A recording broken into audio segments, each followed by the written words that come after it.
आणि एक दिवशी खूपच काहीतरी वाईट केलं मी. आम्ही खूप आमची प्रॉपर रिहर्सल झाली होती आणि मी 4 वेळा वगैरे विसरले स्टेजवर आणि थांबले. मला रडायला येत होतं वगैरे वगैरे. तर मी रूममध्ये गेले गुपचूप. तर मी गेले तर राऊत होता. तो आला. त्याला असं झालं, बोलवू कोणाला? काय झालं? असं झालं एक राऊत. मी बोलले की असं झालं, मला नाहीच होत आहे, मी खूप दिवस प्रयत्न करते पण काय माहिती काहीतरी मिसिंग वाटतंय. तर राऊतने बहुतेक दादाला सांगितलं आणि मग दादाने बसवलं मला आणि मला सांगितलं की ही फेज आहे.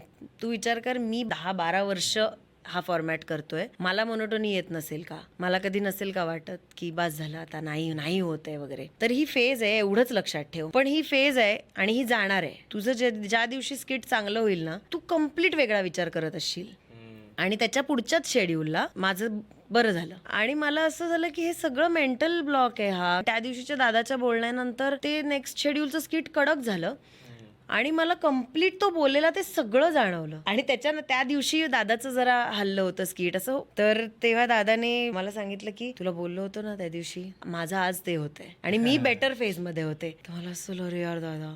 मग मी त्यांनी सांगितलेलं सगळं त्याला सांगितलं.